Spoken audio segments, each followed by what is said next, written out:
Life to me is like being on a ship and you're captain and you're supposed to steer this in the right direction. However, you are faced with a lot of different storms and sea creatures and challenges along the way. And you have to figure out how to properly navigate these things to get to where you're trying to go.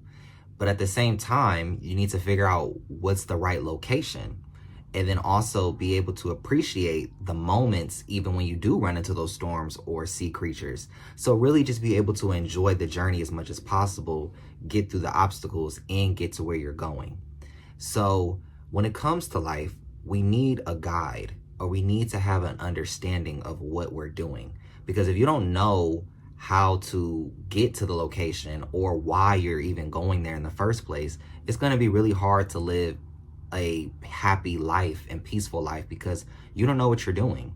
So I think that's where the role of religion and spiritual practices come in, because it's supposed to give you that direction or give you that guidance.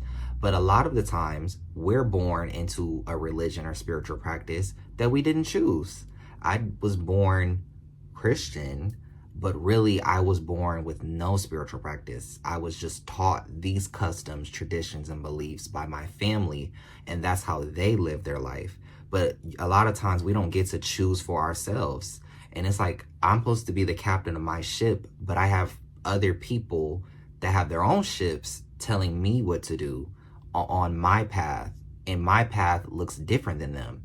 And what's working for them may not work on my ship. Where I'm trying to go may not work. That may not work for me. So really, when it comes to having a guide, the concept of God or the universe becomes really important, because you need something that's higher than another person or another human always telling you what to do. You need something that is truly divine to be able to guide you in these moments, because God or these higher beings have a bird's eye view of the situation. So whereas you're the captain on the ship, there's a bird or something above you that can see ahead and be able to see you in the whole situation from a whole different perspective. And you need that as you operate in life. You need something that's going to be able to see higher than you, because we in this human form cannot see everything. When you're just trying to steer your ship, you can see what's around your ship, you can see who's on your ship, and you can see what your ship is made out of, but that's all you got. Sometimes there will be storms, it'll get cloudy, and you can't see even ahead of you. So you need something bigger than you that can be able to help you navigate. And that's where I think that concept of God comes from. However, the way that it's taught is very fearful, that it's trying to punish you all the time. Whereas I don't think that's the case. I think that bird or that divine being known as God is trying to help guide you. And sometimes those obstacles are just there to strengthen you and make you a better captain.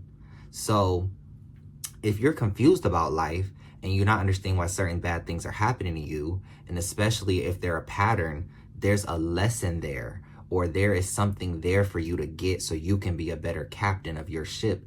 There's something that you'll extract out of the water while you're on your ship that's going to help you. That's why you have to have a guide that can help you get to a certain place, because sometimes you won't be able to read your compass. And you may be wondering, like, okay, so I'm supposed to just steer this ship and I'm supposed to go through all these obstacles forever and ever until I'm dead, and I'm supposed to get to some imaginary goal or something like that.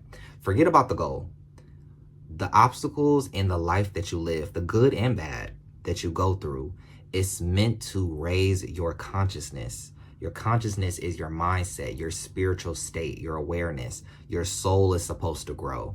So God is not always concerned about these other things you're concerned about, relationships and all this money and all this stuff. Is more concerned about the spiritual meaning behind it and what you're gathering from it as you go about your journey. And we're supposed to raise our consciousness levels from states of fear, of anger, of worry, to more states of love, peace, and enjoyment. And you may be like, okay, how am I supposed to have that love, joy, and peace and enjoyment when I'm going through the stuff? But that's the point, is that you're supposed to be able to learn and grow where you're able to maintain better states of love and peace despite the obstacles. So we can even look at this through a religious standpoint, through like Jesus. Through Jesus, he was faced through obstacles. People did not like him. People wanted to shut him up. And he still was still healing people, helping people, speaking the truth, despite the obstacles in the way.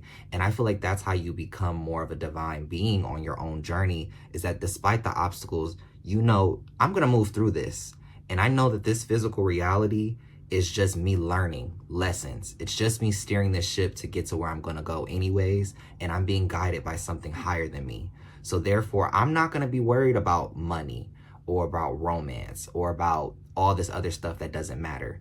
I'm going to focus on my spiritual journey and do my best to live a life of comfort at the same time. And as you go about your life as the captain, you're going to have those good moments and bad moments. You're going to have moments where you're like, I like this island right here. I'm going to stop here and I'm going to drink and I'm going to enjoy the beautiful people here. And I'm going to eat a lot of fruit and a lot of the foods, delicious things I have here. I'm going to enjoy myself while I'm on this journey. But you eventually have to get back on your ship and navigate again to where you're going next on your spiritual journey. And through all this process, you're going to learn how to be a better navigator on your ship.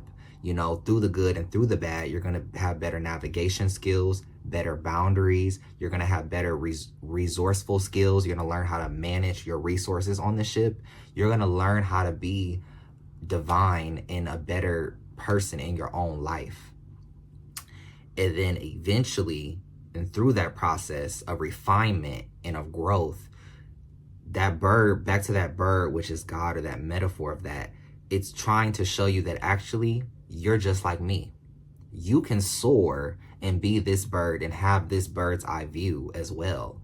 And I'm putting you through all of this so you can attain this level of mindset of consciousness where you are elevated and where these things that are down there don't bother you anymore because you're so connected to my energy. How can you obtain that level of God, or that just be just like that bird? How can you be like that if your mind is out of your control? You haven't learned how to meditate. You haven't learned how to focus. You haven't learned how to not listen to the negative thoughts. You've also been too attached and deep in your ego, which is causing you to have attachments. Because how are you supposed to soar and fly like this bird if you're so attached to your lover or money? These things ground you. In order to be a bird, you have to be able to be light. And you have to let nothing bring you down or nothing to anchor you. And as you navigate and turn into that bird from that captain, you have to learn how to let go of attachments to things that aren't really bringing you true happiness and things that are really distracting you from your true purpose along this journey. If you're so attracted to money and so attracted to a lover, you're not going to navigate that ship right. You're not going to be able to be focused behind the wheel, and nobody else can take the wheel because you're the captain. You're the only one who knows how to steer your ship. So how can you be the best version of yourself, the best captain, if you're holding on to other things and too focused on other things? You're supposed to be navigating along your journey, enjoying these things time to time, but listening to your divine guidance that is above you and being able to grow in that. So when you have attachments and ego and materialism and greed and selfishness, you're missing the whole point and you're missing out on the spiritual growth. And you may be wondering, how do you know this to be true? How do you know, as we're on this journey, that this is what it's about? It's really through my personal research and understanding of what all the religions are talking about. When you go to Buddhism, they're talking about getting your mind to a certain state where you're putting your mind into nirvana, into enlightenment. You're getting to such a state where you are so unattached, you are so removed, but you're also in that blissful, peaceful state. And then you have like this divine wisdom that flows into your mind where you're able to see life clearly. That is a certain state of mind. And the only difference with Buddhism, they don't have that concept of God at the same time. But at the same time, you're still fulfilling the purpose of elevating your consciousness. When you look into Hinduism, you're trying to get to moksha. Moksha can be revealed to you, or it can happen to you through various yogic paths to connect with God, through knowledge, through actions, through being selfless, through certain acts that please or are pleasing to God. You're able to obtain that level of God within you.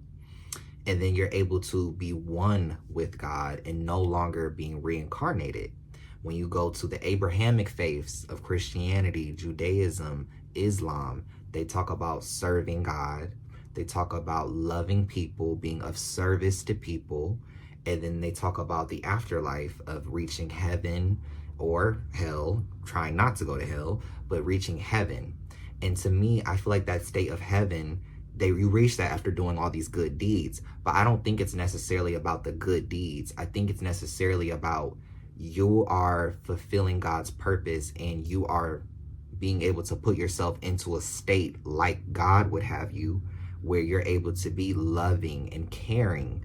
And basically what I'm saying is all of these is really about putting your mind in a certain state where you can navigate challenge, you can control your impulses to not be able to attach to physical items, you're able to be of service to humanity, and you're able to live the best possible life until death. And upon death, experience bliss and peace. And I think all of these religions are talking about that, but the path is completely different. It's all leading you towards the same thing. And just to give you further context, why is it that there are similar stories in the different religions?